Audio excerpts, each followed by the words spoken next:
బంధుమిత్రులందరికీ కూడా హృదయపూర్వక స్వాగతం మరియు అభినందనలు. నిజంగా మేము ఫస్ట్ మీటింగ్ పెట్టుకున్నప్పుడు ఖమ్మం టౌన్లో మన ఆదివాసీలు ఎంతమంది ఉన్నారు అని అనుకుంటే మాకు ఒక 100 ఫ్యామిలీస్ ఉన్నారేమో అనుకున్నాము. ఇంకా అప్పటి నుంచి మొదలు పెట్టాము వేట, ఎక్కడున్నారు ఎక్కడున్నారు ఎక్కడున్నారు అని చెప్పేసి 200 అయింది. చాలా సంతోషించాము. అమ్మా 200 మంది ఉన్నాము, ఒక మోరల్ సపోర్ట్ ఉంది మనకు అనేటువంటి ఒక ధైర్యం మాకు వచ్చింది.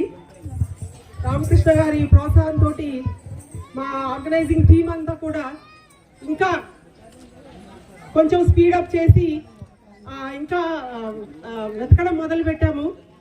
మరి లాస్ట్కి 300 ఫ్యామిలీస్ గ్రూప్లో 300 మెంబర్స్ యాడ్ అయ్యారు. It's a big number really. అయితే మరి నాకు ఇచ్చినటువంటి సబ్జెక్ట్ టైము తక్కువ ఉంది కాబట్టి first of all I would like to introduce myself. I'm doctor A Narsamma, working as assistant professor of English in SRN BJNR college Khammam. అయితే ముఖ్యంగా నాకు ఇచ్చినటువంటి అంశం ఏంటంటే కెరియర్ గైడెన్స్ గురించి మాట్లాడమని నాకు చెప్పారు. సో ఒక ఆదివాసీ బిడ్డ, దట్టు ఒక ఇంటర్మీడియట్ క్వాలిఫైడ్ మ్యారీడ్ ఉమెన్ ఒక అసిస్టెంట్ ప్రొఫెసర్ ఆఫ్ ఇంగ్లీష్ అవ్వాలి అంటే అది ఎంత పెద్ద టాస్కో మీరందరూ కూడా ఊహిస్తే తెలుస్తుంది. అయితే అలాగా ఎడ్యుకేషన్ పరంగా మనము ముఖ్యంగా యువతను ఉద్దేశించి మాట్లాడాలని నేను కోరుకుంటున్నాను. ఇక్కడ ఎంతమంది ఉన్నారు పిల్లలు? అసలు మనం ఎవరము? ఫస్ట్ ఆఫ్ ఆల్ ఒక క్వశ్చన్ వేసుకుందాం. మనం ఎవరము? ఆదివాసీలము. ఆది అంటేనే మొదలు, మొట్టమొదటి వాసులం మనమే భూమి మీద. ఈ సో కాల్డ్ డెవలప్డ్ సొసైటీకి ఏం తినాలి ఏం తినకూడదు, క్రిటికల్ కండిషన్స్లో లేకపోతే డ్రాట్ కండిషన్స్లో ఎలా బ్రతకాలి, ఎలా సర్వైవ్ కావాలి అని ట్రయల్ అండ్ ఎర్రర్ ద్వారా లోకానికి నేర్పించిందే మనము. అడవిలో ఏ మూలను దాగి ఉన్న ఒక జంతువుని వేటాడగలిగేటువంటి శక్తి కలిగినటువంటి నైపుణ్యం కలిగినటువంటి వాళ్ళం మనం.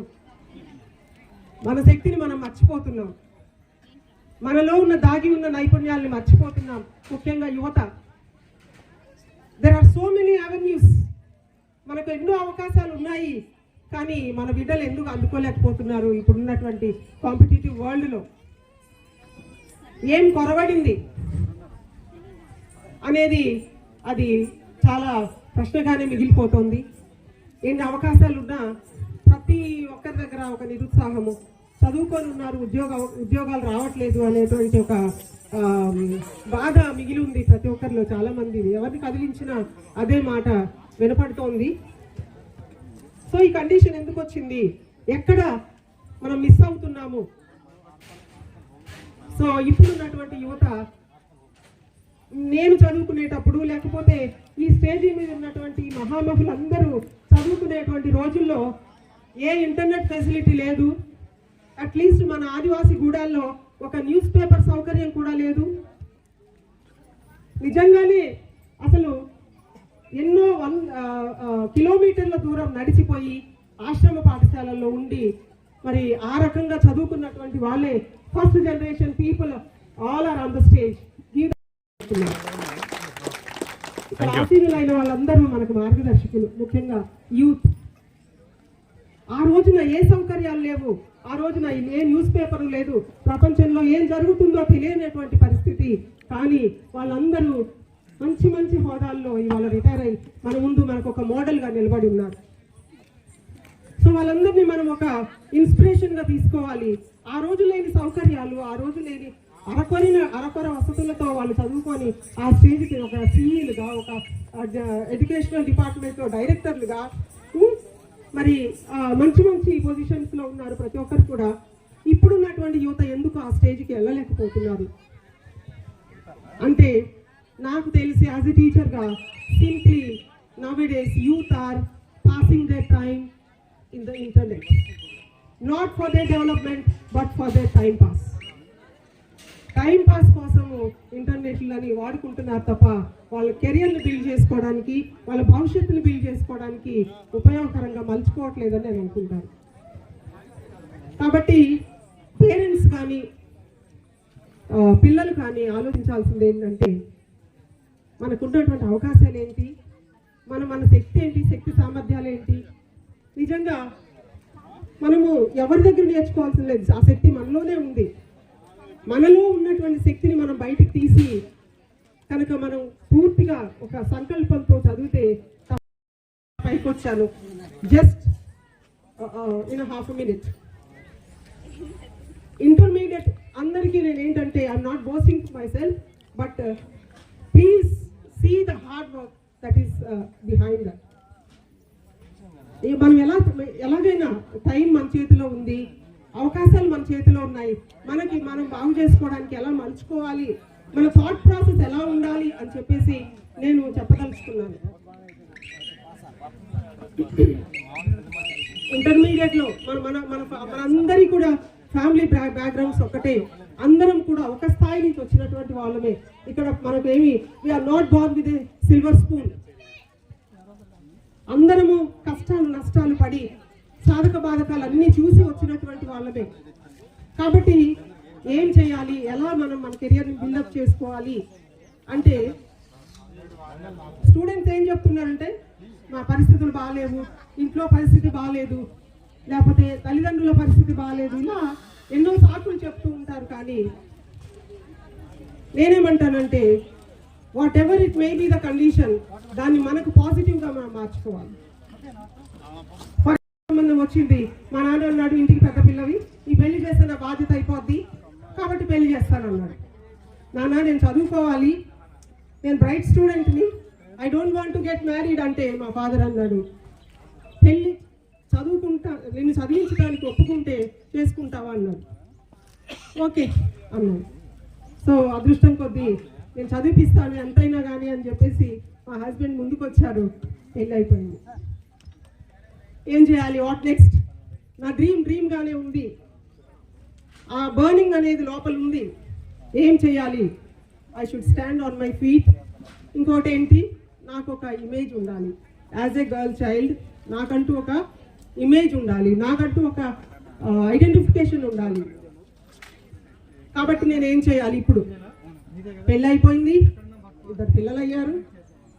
So I should not stop my pursuing, నా పర్స్యూట్ని ఆపకూడదు. ఏం చేయాలి? సో మా హస్బెండ్ అన్నారు డిస్టెన్స్లో చదువు అన్నారు. సో డిస్టెన్స్లో స్టార్ట్ చేశాను, డిగ్రీ చదివాను, పీజీ చదివాను. ఈ లోపల ఒక ఉద్యోగం వచ్చింది చిన్నది, జూనియర్ అసిస్టెంట్గా. ఆ ఉద్యోగం చేస్తూ ఉన్నాను. చేస్తూ ఉంటే మా హస్బెండ్ అన్నారు నీకు బాగా చదువుకోవాలని ఉంది, కానీ జూనియర్ అసిస్టెంట్ ఉద్యోగంతో సరిపెట్టుకుంటున్నట్లున్నావు నువ్వు, చాలా నీకు ఇది అని గట్టిగా ఒక ముళ్ళు గుచ్చారు వెనకాల నుంచి. సో నాకు రోషన్ వచ్చింది అప్పుడు. నేనేం తక్కువ, నేను చదువు ఏంటి, నా పొజిషన్ ఏంటి, నేను ఎంత బ్రైట్ స్టూడెంట్ని, నా ఇంత మాట అంటాడా నన్ను అని చెప్పేసి నేనేంటో చూపిస్తా చూడు నీకు అన్నాను. ఓకే చేసి చూపించన్నాడు. సో పీజీ కట్టాను, డిస్టెన్స్లో ఎంఏ ఇంగ్లీషు పీజీ చేశాను. సో వెంటనే నోటిఫికేషన్ వచ్చింది జూనియర్ లెక్చరర్గా, ఏపీఎస్సి నోటిఫికేషన్ వచ్చింది. మళ్ళీ ఆ నోటిఫికేషన్కి అప్లికేషన్ తెచ్చి అప్లై చేశాను, ప్రిపేర్ అయ్యాను.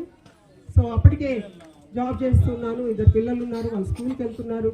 సో మళ్ళీ ప్రిపేర్ అయ్యి జూనియర్ లెక్చరర్గా అప్లై చేశాను. చేస్తే ఏంటి అక్కడ పొజిషన్ అంటే ఉంటారు, వాళ్ళందరితో నేనేం పోటీ పడగలను, వాళ్ళందరితో నేను ఎట్లా పోటీ పడగలను, నేను చదివింది డిస్టెన్స్లో కదా. ఆ ఫైర్ అనేది నన్ను ఖాళీగా ఉండనివ్వలే.